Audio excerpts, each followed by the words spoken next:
અમરેલી સાવરકુંડલા તાલુકાના વીજપડી ગામે આવેલ પુલ નાળુ સાવરકુંડલા રોડ બાજુ આવેલ પુલમાં ઉગ્યા વૃક્ષ। અમરેલી જિલ્લાના સાવરકુંડલા તાલુકાના વીજપડી ગામ કે જ્યાં વર્ષો જૂનો પુલ મુખ્ય પુલ આવેલો છે અને આ પુલ હાલ વૃક્ષો ઉગી નીકળ્યા છે। વૃક્ષો ઉગી નીકળતા સ્થાનિક લોકોમાં ભય જોવા મળી રહ્યો છે। વીજપડી ગામનો આ પુલ કે જે મહુવાથી અમરેલી હાઈવેનો જોડતો પુલ છે, વૃક્ષ ઉગી નીકળવાના હિસાબે આ પુલની ગુણવત્તા ઓછી થવાની શક્યતાઓ રહેલી છે। આ ઉપરાંત વૃક્ષના મૂળ જો વધુ મોટા થશે તો પુલમાં તિરાડો પડવાની શક્યતાઓ રહેલી છે।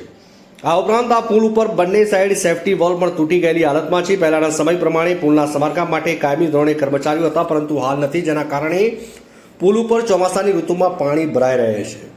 પાણીના નિકાલ માટેનું ભૂંગળાનું હાલ અસ્તિત્વ પણ દેખાતું નથી, જેના કારણે પુલ ઉપર નુકસાન થઈ રહ્યા હોય તેવું સ્પષ્ટ દેખાઈ રહ્યું છે। ત્યારે સત્વરે આ પુલનું સમારકામ કરવામાં આવે અને વૃક્ષ હટાવવામાં આવે, જેથી સત્ય હકીકતો જાણવા મળે। અકસ્માતથી બચવા માટે તાત્કાલિક યોગ્ય પગલાં ભરવા લોક માંગ ઉઠવા પામી છે। રિપોર્ટર સંજય વાઘેલા, અમરેલી।